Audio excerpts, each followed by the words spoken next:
Selamat datang di kelas akuntansi keuangan menengah, masih di topik yang sama tentang aset tak berwujud. Setelah kita sebelumnya mempelajari akuntansi untuk perolehan aset, kemudian kita mempelajari depresiasi aset, sekarang kita mempelajari pelepasan aset atau aset disposal. Pelepasan aset itu merupakan aktivitas perusahaan yang tidak lagi menggunakan aset karena aset tidak mendukung kegiatan operasionalnya. Terdapat beberapa penyebab pelepasan aset tetap. Yang pertama adalah retirement of plan asset. Retirement di sini berarti perusahaan memensiunkan aset karena aset rusak atau cacat, atau karena memang perusahaan tidak membutuhkan lagi walaupun aset masih produktif. Penyebab kedua adalah perusahaan melepas aset melalui penjualan aset tersebut. Yang ketiga, perusahaan menukar aset yang dimiliki dengan aset yang baru atau aset lainnya. Jadi, berdasarkan ketiga penyebab ini, maka kita akan pelajari materi akuntansi untuk pelepasan aset dalam kondisi retirement, sale, dan exchange. Perlakuan akuntansi untuk pelepasan aset harus mempertimbangkan nilai buku saat aset tersebut dilepas. Jadi, ketika aset dilepas tanggal 1 Oktober contohnya, maka kita harus tahu berapa nilai buku aset sampai di tanggal 1 Oktober.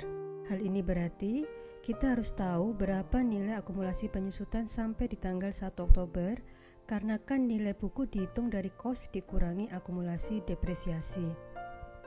Selama ini kita melakukan depresiasi setiap akhir periode, sehingga kita membuat jurnal penyesuaian depreciation expense pada accumulated depreciation. Nah, ketika kita lepas aset contoh di tanggal 1 Oktober tadi, kita harus buat jurnal beban depresiasi pada akumulasi depresiasi mulai 1 Januari sampai 1 Oktober. Ketika kita membuat jurnal ini, maka otomatis saldo akumulasi penyusutan akan terupdate. Lalu kita bisa menghitung nilai buku dengan cara mengurangkan kos dengan akumulasi penyusutan yang baru itu. Jadi pekerjaan awal kita adalah harus memastikan nilai akumulasi penyusutan itu menunjukkan nilai terbaru, sehingga nilai bukunya juga ikut terupdate. Pekerjaan selanjutnya adalah kita membuat jurnal pelepasan aset.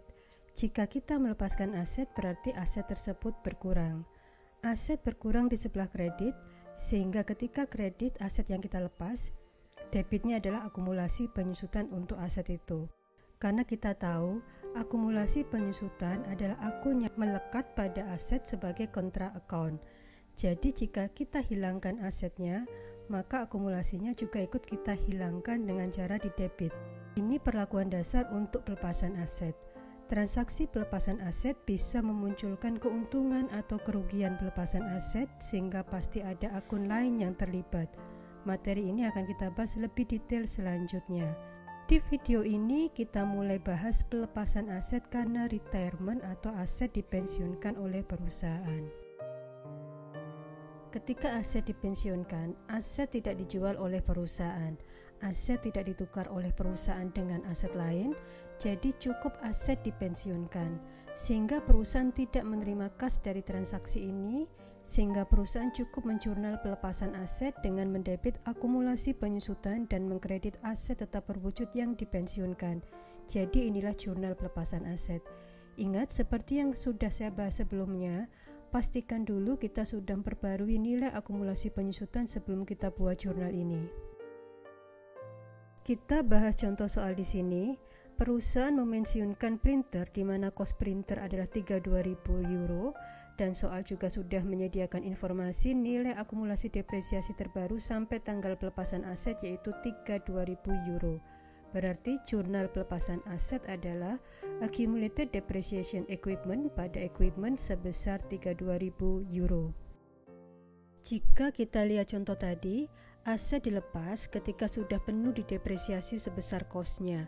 Kan kos adalah 32.000 euro dan akumulasi depresiasi juga 32.000 euro.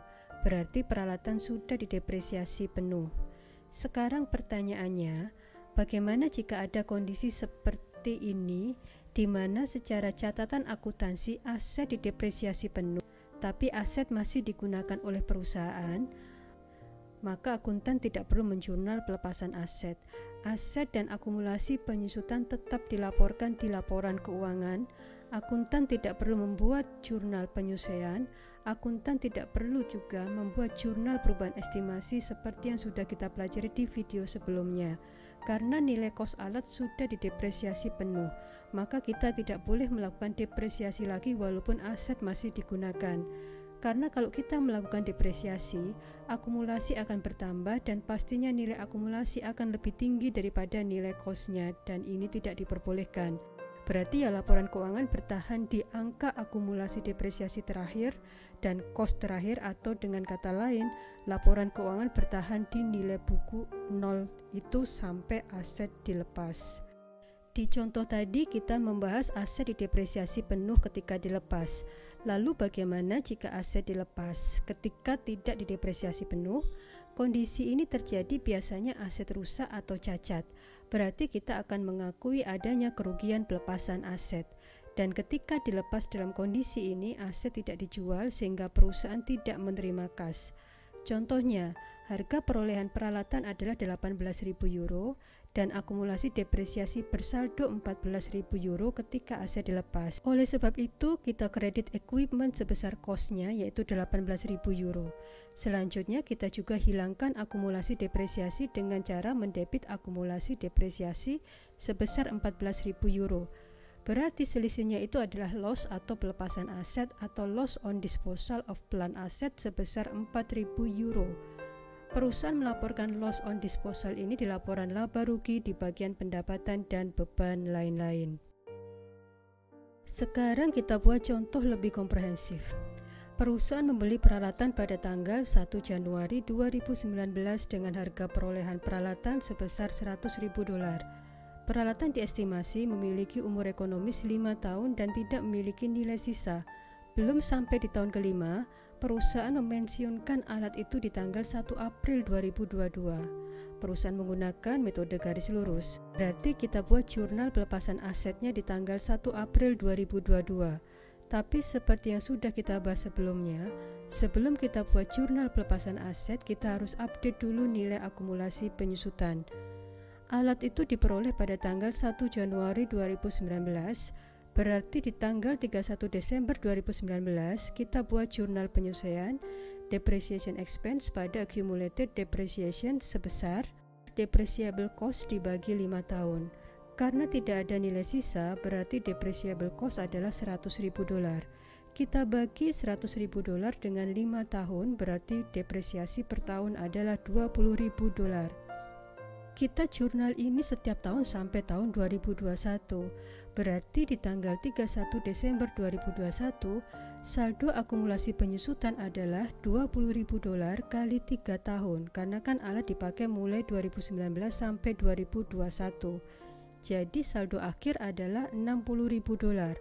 Saldo akhir ini menjadi saldo awal tahun 2022. Di tanggal 1 April 2022 kita melepas aset. Jika kita langsung buat jurnal pelepasan aset, akumulasi 60.000 pada aset, maka akumulasi yang kita libatkan tidak menggambarkan kondisi terbaru di tanggal 1 April 2022, karena akumulasi yang sebesar 60.000 itu masih menggambarkan depresiasi sampai tanggal 31 Desember 2021, tidak sampai ke tanggal 1 April 2022. Berarti kita harus mendepresiasi dulu sampai tanggal 1 April 2022, di mana sudah jalan 3 bulan. Jurnalnya sama, depreciation expense pada accumulated depreciation sebesar $100.000 kali 3 bulan per 12, yaitu $25.000. Jadi $25.000 ini menggambarkan depresiasi mulai 1 Januari 2022 sampai dengan 1 April 2022. Sekarang, saldo akumulasi depresiasi sudah bertambah dari sebelumnya $60.000 bertambah $25.000 sehingga saldo akumulasi tertanggal 1 April 2022 adalah $85.000. Kita buat jurnal pelepasannya. Akumulasi depresiasi debit $85.000, kemudian kredit equipment sebesar $100.000 dan selisihnya adalah loss on disposal of plant asset sebesar $15.000. Kita sudah mempelajari perlakuan akuntansi pelepasan aset untuk transaksi retirement of plan asset atau karena perusahaan memensiunkan aset tetapnya. Di video selanjutnya kita masih membahas topik yang sama terkait pelepasan aset, tapi untuk kondisi aset dilepas karena dijual.